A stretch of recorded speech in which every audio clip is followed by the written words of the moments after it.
Hello, friends, and welcome into NBA Now. I am Tom Downey coming at you on today's show. Of course, we're going to talk about the latest rumors and news, coaching search, trade stuff around the association, but there's this kind of big game going on tonight, Game 7 of the Eastern Conference Finals. The Heat were this close to closing it out in Game 6. Then Derek White happened. Boston trying to do the incredible, come back from down 3-0 in a series. Who you got winning tonight? C for the Celtics, H for the Heat. Good vote in the comment section of today's show. As we begin with the latest, unfortunately, on Lonzo Ball, as there is a report out of Chicago that the Bulls fear Lonzo Ball won't ever play again for the Chicago Bulls. Ball recently had a third surgery to try to fix that nagging knee issue that's been plaguing him for over a year now. Now, Ball has said in the past he does not think this injury is a career ender. He's only 25 after all. However, Dan Bernstein of 670 The Score, one of the big-time Chicago radio stations out there, had this to say. The other thing I heard is even though publicly there's been an expression of guarded optimism regarding the future for Lonzo Ball, there's a reason why, for your pursuant to all the kinds of union issues, why they haven't asked for the salary exemption yet, because they don't want to send the message publicly that they're done with him. They don't think it's likely that he ever plays again. That would be a significant loss for the Bulls. Lonzo Ball's had a brutal run here with that knee. It's incredibly unfortunate for a very promising, on-the-rise young player. Had meniscus surgery in January of 2022, over a year ago. I think that was supposed to be a 6 to 8 week injury is what the Bulls called it. Then in September, a second surgery to help kind of try to fix it. Then in March of this year, cartilage transplant.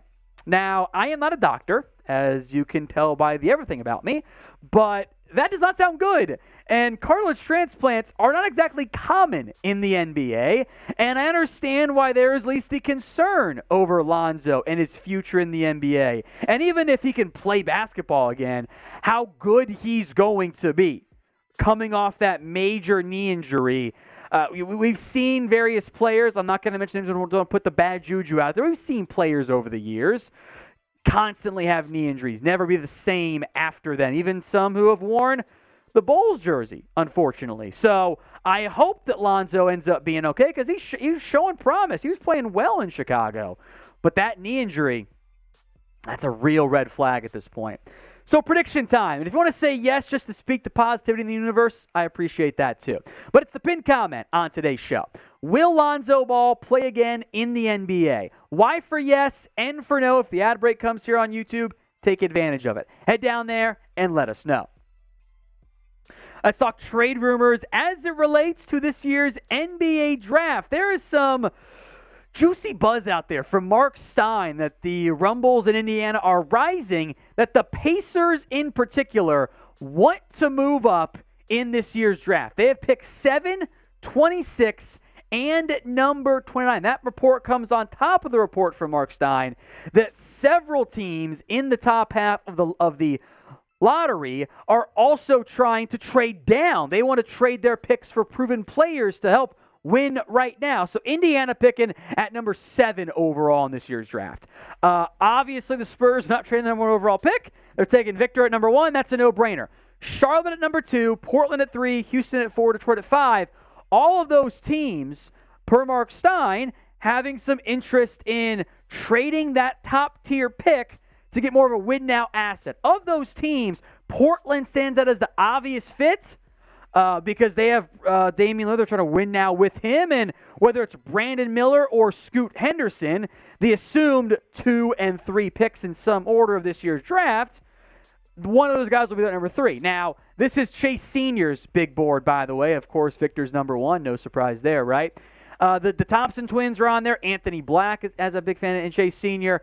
There could be a lot of movement this year in the NBA draft in terms of someone could jump up, someone could go down, trying to either lock into Brandon Miller or Scoot Henderson. Maybe those teams don't want Henderson or Miller, and they want that proven talent, try to push them over the edge right now. Again, it makes the most sense for Portland. I don't know if it makes the most sense for Charlotte. Houston, though, and Detroit, too, having their hearts broken, missing out on those top 3 players at 4 and 5. In theory, maybe they could pivot and get a veteran player, especially if Houston does end up landing James Harden. Now, we will have a live NBA show for you this Wednesday. Chase Sr. leading the way on that. So make sure you guys are subscribed. Free NBA videos all throughout the offseason will be live for the aforementioned NBA draft and on Wednesday of this week as well. So make sure you're subbed. Hit that subscribe button right now. Breaking news here as we film. We were going to talk about the possibility of Nick Nurse being hired by the 76ers on today's show, and then they went and hired him. So the Sixers have agreed to a deal with the former Raptors head coach, landing their Doc Rivers replacement here. I think it's a pretty awesome get for Philadelphia. The Bucks had been linked to Nurse. The Suns, all the teams with openings that were good last year had been tied to him. The Sixers end up landing him. He's been the last 5 years in Toronto. He won a Coach of the Year award, part of the trend of the Coach of the Year getting fired in the NBA a year later, which is kind of crazy from that perspective. But the Sixers land there, man. I'm a huge fan of this hire. I believe Chase Sr., our 76ers host, he will have a video fully in depth on this hire, by the way, on the channel, youtube.com/76erstv. I know he's a big fan, so grade it for us as we adjust on the fly in this video. Grade the hiring of Nick Nurse, A, B, C, D, or F. I like it a lot. I'm giving it an A. What do you from you guys in the comments section? A, B, C, D, or F. We'll come back to our previously planned other coaching stuff, but to Kyrie Irving, which was going to be next anyway. So, the Lakers have long been linked as a destination, a maybe destination for Kyrie Irving. I do want to point out here as we get more in depth on this, that's kind of all been speculation. There hasn't really been a sourced report of the Lakers once, don't want, would pay this amount, whatever, for Kyrie. It's all been, well, LeBron's there. Irving would make sense. They could swap out D'Angelo Russell and somebody else for Kyrie Irving. Wouldn't that make them a better Western Conference contender? All of that, I suppose, is true. There's also this big problem. What do the Mavs want? Because the Mavs, per Mark Stein, they don't want D'Angelo Russell coming back to them as part of a sign-and-trade deal for Kyrie Irving. So unless Kyrie wants to take way, way, way less, the money would be with Dallas. And he was not the problem. I want to make that clear. The Mavs collapse this year was not Kyrie's fault. I thought Irving actually played pretty well in Dallas. But I think some coaching issues there. Might have a new coaching search this time next year for Dallas. Things don't get turned around quickly. I don't blame Kyrie for that. I still think Dallas is the massive favorite to end up with Kyrie this summer in a not very good free agency class, to be fair. So where does Kyrie Irving end up playing next year? M for the Dallas Mavericks. O for a different team altogether. Bonus points if you type in what team you think that is down there in the comments.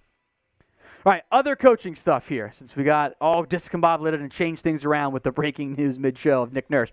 The Pistons coaching search remains ongoing. Kevin Ollie is reportedly favored by GM Troy Weaver. Others on the team in the franchise, they prefer Bucks assistant Charles Lee. Per Mark Stein, the Pistons made Monty Williams a pretty big offer. Big money offer is what Stein called it. He's apparently said no, but the Pistons also haven't given up hope that Williams can maybe reconsider, which maybe isn't the info you want out there when you're doing your coaching search and you're down to Kevin Ollie and Charles Lee.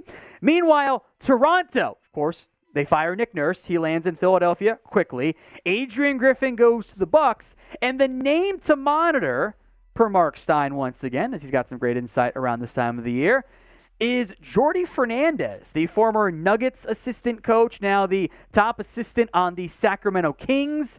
Fernandez would be an interesting hire for Toronto. They're kind of in an awkward stage of, do they go try to win with Siakam and OG? Do they re-sign Fred VanVleet? Or do they kind of let VanVleet do a sign-and-trade and trade at least OG Anunoby, maybe Siakam too? Awkward timing, pivotal timing for Toronto. So we'll keep updated here on Chat Sports.